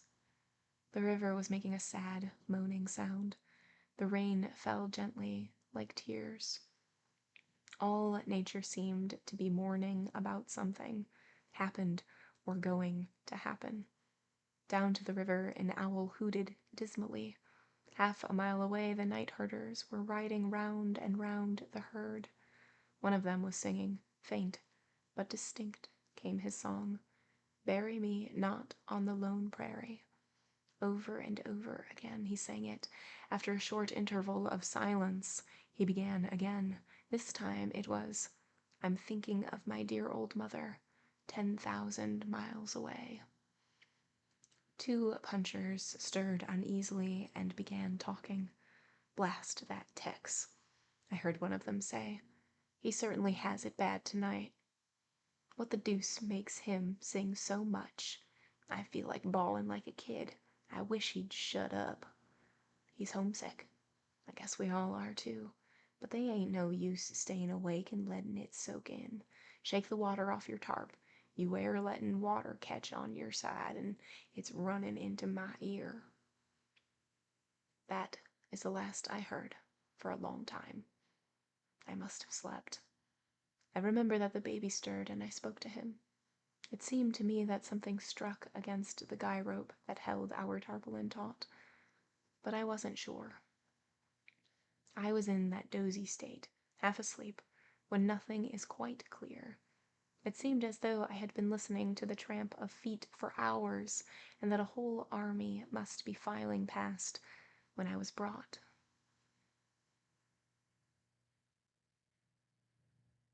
The page isn't turning. There we go. When I was brought suddenly into keen consciousness by a loud voice demanding, "Hello, whose outfit is this?" "This is the 7 Up Louderers," the boss called back. What's wanted?" "Is that you, Matt? This is Ward's posse. We been after Meeks and Murdoch all night. It's so darn dark we can't see, but we got to keep going. Their horses are about played. We changed at Hadley's, but we ain't had to buy to eat, and we got to search your camp." "Sure thing," the boss answered. "Roll off and take a look. Hi there, you Herm. Get out of there and fix these fellers something to eat." We were surrounded. I could hear the clanking of spurs and the sound of the wet, tired horses shaking themselves and rattling the saddles on every side. "Who's in the wickiup?" I heard the sheriff ask. "Some women and kids. Mrs. Louderer and a friend." In an incredibly short time, Herman had a fire coaxed into a blaze, and Matt Watson and the sheriff went from bed to bed with a lantern. They searched the mess wagon, even although Herman had been sleeping there. The sheriff unceremoniously flung out the wood and, kindling the cook, had stored there. He threw back the flap of our tent and flashed the lantern about. He could see plainly enough that there were but the 4 of us, but I wondered how they saw outside, where the rain made it worse. The lantern was so dirty. "Yes," I heard the sheriff say, "we've been pushing them hard. They're heading north, evidently intend to hit the railroad, but they'll never make it. Every ford on the river is guarded except right along here, and there's 5 parties ranging on the other side. My party's split. A bunch has gone on to the bridge. If they find anything, they'll fire a volley. Same with us. I knew they couldn't cross the river nowhere but at the bridge or here. The men had gathered about the fire and were gulping hot coffee and cold beef and bread. The rain ran off their slickers in little rivulets.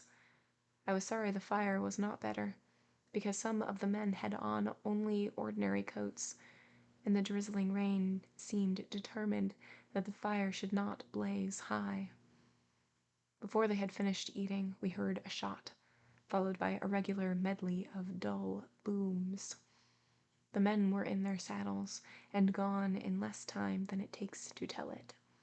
The firing had ceased, save for a few sharp reports from the revolvers, like a coyote's spiteful snapping. The pounding of the horses' hooves grew fainter, and soon all was still. I kept my ears strained for the slightest sound. The cook and the boss, the only men up, hurried back to bed. Watson had risen so hurriedly that he had not been careful about his tarp, and water had run into his bed. But that wouldn't disconcert anybody but the tenderfoot. I kept waiting in tense silence to hear them come back with dead or wounded, but there was not a sound. The rain had stopped. Mrs. Louderer struck a match and said it was 3 o'clock. Soon she was asleep. Through a rift in the clouds, a star peeped out. I could smell the wet sage in the sand. A little breeze came by, bringing Tex's song once more. Oh, it matters not, so I've been told, how the body lies when the heart grows cold. Oh dear, the world seemed so full of sadness. I kissed my baby's little downy head and went to sleep. It seems that cowboys are rather sleepy-headed in the morning, and it is a part of the cook's job to get them up. The next I knew, Herman had a tin pan on which he was beating a vigorous tattoo, all the time hollering, "The half cackleberries and antelope steak for breakfast." The baby was startled by the noise, so I attended to him and then dressed myself for breakfast. I went down to the little spring to wash my face. The morning was lowering and gray, but a wind had sprung up and the clouds were parting. There are times when anticipation is a great deal better than realization. Never having seen a cackleberry, my imagination pictured them as some very luscious wild fruit, and I was so afraid none would be left that I couldn't wait until the men should eat and be gone. So I surprised them by joining the very earliest about the fire. Herman began serving breakfast. I held out my tin plate and received some of the steak, an egg, and 2 delicious biscuits. We had our coffee in big enameled cups, without sugar or cream, but it was piping hot and so good. I'd finished my egg and steak, and so I told Herman I was ready for my cackleberries. "Listen to her now, will ya?" he said, and then indignantly, "How many cackleberries does you want? You have had so many, and as I have cooked for you." "Why, Herman, I haven't had a single berry," I said. Then such a roar of laughter. Herman gazed at me in astonishment, and Mr. Watson gently explained to me that eggs and cackleberries were one and the same. Nyock was not yet up, so Herman walked over to his bed, kicked him a few times, and told him he would scald him if he didn't turn out. It was quite light by then. Nyock joined us in a few minutes. "What the deuce was you fellers kicking up such a rumpus for last night?" he asked. "You blamed blockhead, don't you know?" The boss answered, "Why, the sheriff searched the camp last night. They had a battle down at the bridge afterwards, and either they all killed or else no one is hurt. They would have been here otherwise. Ward took a shot at them once yesterday, but I guess he didn't hit. The men got away anyway. You durned your sleepy head. You just lay there and snored. Well, I'll be danged. Words failed him. His wonder and disgust were so great. Nyock turned to get his breakfast. His light shirt was blood-stained in the back, seemed to be soaked. "What's the matter with your shirt? It's soaked with blood?" someone asked. "Then that dern Daisy Belle had been crawlin' in with me, that's all," he said. "Blame his bleedin' snoot. I'll punch it and give it enough something to bleed about." Then Mr. Watson said, "Daisy ain't been in all night. He took Jessie's place when he went to town after supper." That started an inquiry and search which speedily showed that someone with a bleeding wound had gotten in with Nyock. It also developed that Mr. Watson's splendid horse and saddle were gone. The rope that the horse had been picketed was lying just as it had been cut from his neck. Now all was bustle and excitement. It was plainly evident that one of the outlaws had lain hidden on Nyock's bed while the sheriff was there, and that afterwards he had saddled his horse and made his escape. His own horse was found in the willows, the saddle cut loose and the bridle off, but the poor, jaded thing had never moved. By sunup, the search party returned, all too worn out, with 24 hours in the saddle to continue the hunt. They were even too worn out to eat, but flung themselves down for a few hours' rest. The chase was hopeless anyway, for the search party had gone north in the night. The wounded outlaw had doubtless heard the sheriff talking, and, the coast being clear to the southward, had got the fresh horse and was by that time probably safe in the heavy forests and mountains of Utah. His getting in with Nyock had been a daring ruse, but a successful one. Where his partner was, no one could guess. But by that time all the camp, excepting Herman and Mrs. Louderer, were so panicky that we couldn't have made a rational decision.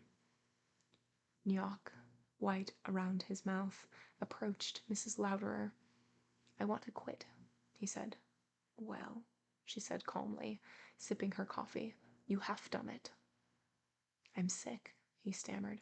"I know you is," she said. "I have before now seen men get sick when they is scared to death."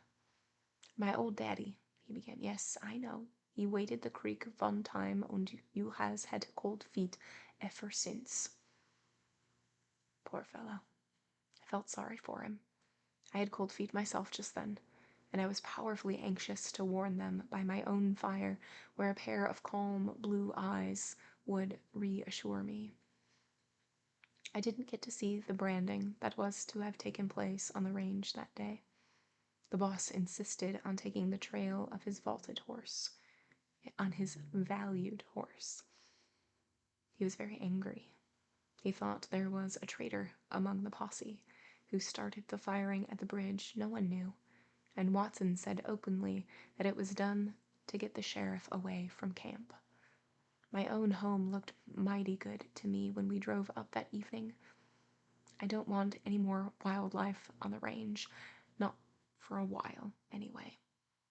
Your ex-wash lady, Elinore Pruitt Stewart. All right, so Elinore goes on a little adventure with the babes, and she is like, well, there won't be anything dangerous at all, which, honey, it's 1912. Any sort of travel, any sort of life that you have in 1912 is going to be fraught with danger.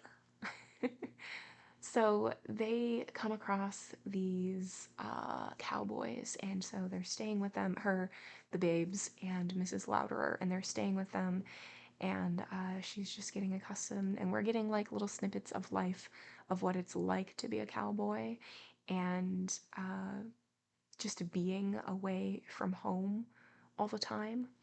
And there's this one guy who just keeps singing, and all of the songs are just so sad, which of course they are, because it's 1912. And yeah, so she's staying there for a little bit, and there's a point when the sheriff comes in like the middle of the night. It is like pouring rain, and he's looking for these bandits, and they're not there, and the men go out in search of the bandits and can't find them, and then Eleanor is like, I'm just gonna be glad when I can go home. And she does. She's like, that's gonna be enough adventuring for this lady. And so she goes home. But like, of course it's gonna be fraught with danger. It's 1912.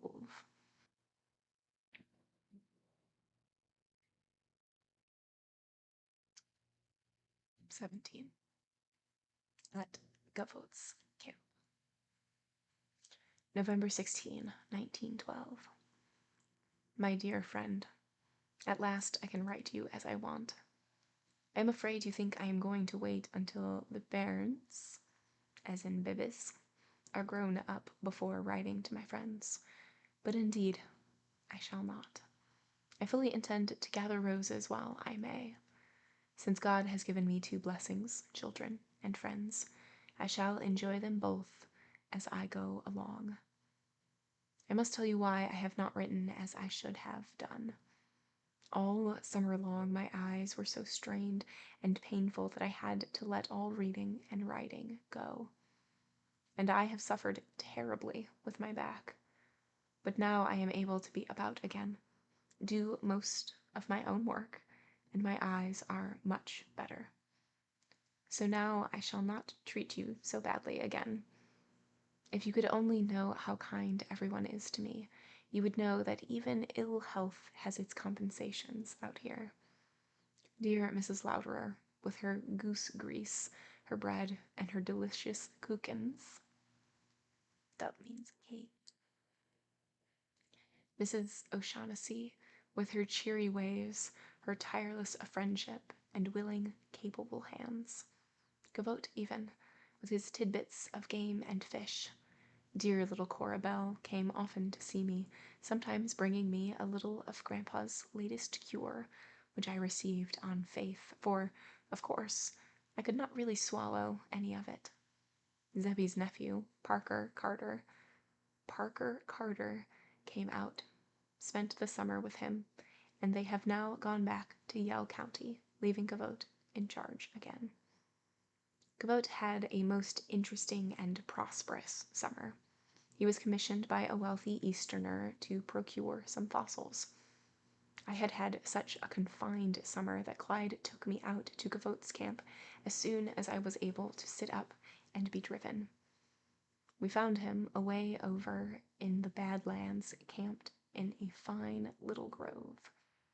He is a charming man to visit at any time, and we found him in a particularly happy mood. He had just begun to quarry a gigantic find. He had piles of specimens.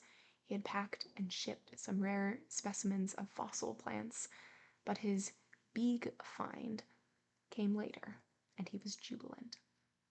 To dig fossils successfully requires great care and knowledge, but it is a work in which Gavotte excels. He is a splendid cook. I almost believe he could make a Johnny Reb like codfish, and that night we had a delicious supper, and all the time listening to a learned discourse about prehistoric things. I enjoyed the meal, and I enjoyed the talk, but I could not sleep peacefully for being chased in my dreams by pterodactyls, dinosaurs, and iguanodons, besides a great many horrible creatures whose names I have forgotten. Of course, when the ground begins to freeze and snow comes, fossil mining is done for until summer comes. So Gavotte tends to the critters and traps this winter. I shall not get to go to the mountains this winter. The babies are too small. But there is always some happy and interesting thing happening, and I shall have two pleasures each time, my own enjoyment and getting to tell you of them. Short and sweet. Not too much happened. Just saying, like, I have two great things in my life. My friends and my fam, my little babes, so I'm gonna hang out with them. That's about it. 18. The Homesteader's Marriage and a Little Funeral. Dear Mrs. Coney, every time I get a new letter from you, I get a new inspiration, and I am always glad to hear from you. I have often wished I might tell you all about my Clyde, but have not because of two things. One is I could not even begin without telling you what a good man he is, and I didn't want you to think I could do nothing but brag. The other reason is the haste I married in. I am ashamed of that. I'm afraid you will think me a Becky Sharp of a person. But although I married in haste, I have no cause to repent.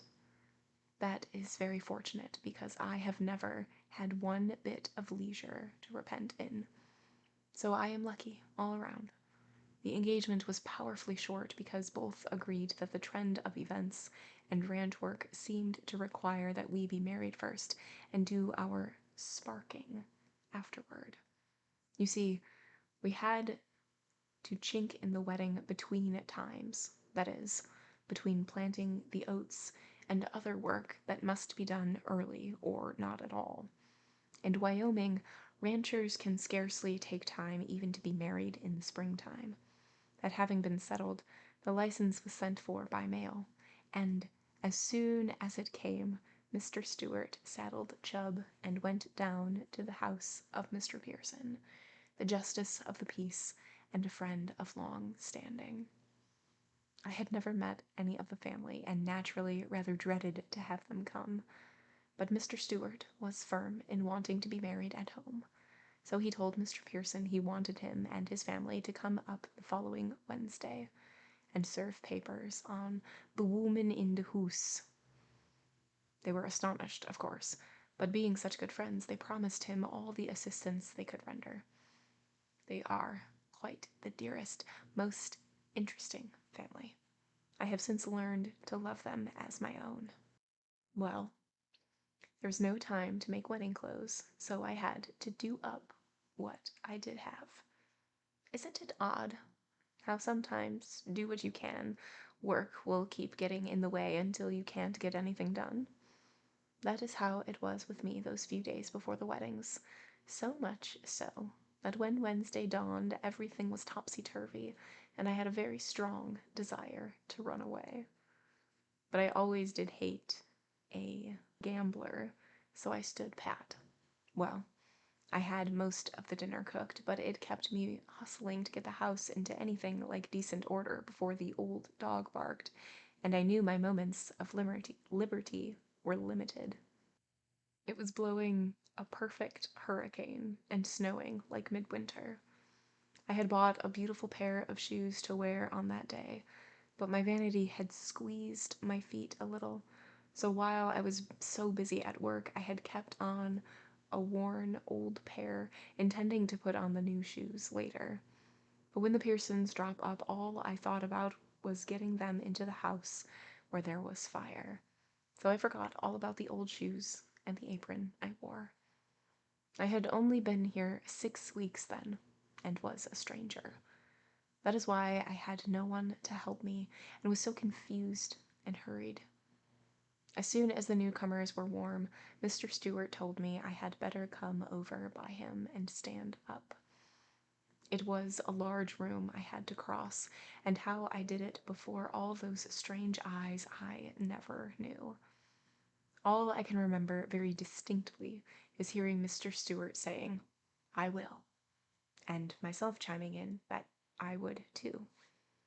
Happening to glance down, I saw that I had forgotten to take off my apron or my old shoes, but just then Mr. Pearson pronounced us man and wife. And as I had dinner to serve right away, I had no time to worry over my old toilet. Anyway, the shoes were comfortable and the apron white, so I suppose it could have been worse, and I don't think it has ever made any difference with the Pearsons, for I number them all among my most esteemed friends. It is customary here for newlyweds to give a dance and supper at the hall, but as I was a stranger, I preferred not to, and so it was a long time before I came acquainted with all my neighbors. I had not thought I should ever marry again. Jareen was always such a dear little pal, and I wanted to just knock about footloose and free to see my life as a traveler sees it. I had planned to see the cliff dwellers' home, to live right there until I caught the spirit of the surroundings enough to live over their lives in imagination anyway. I had planned to see the old missions and to go to Alaska, to hunt in Canada. I even dreamed of Honolulu. Life stretched out before me, one long, happy jaunt. I aimed to see all the world I could, but to travel unknown bypaths to do it. But first, I wanted to try homesteading. But for my having the gripe, I should never have come to Wyoming. Mrs. Serois, who was a nurse at the Institution for Nurses in Denver while I was housekeeper there, had worked one summer at Saratoga, Wyoming. It was she who told me of the pine forests.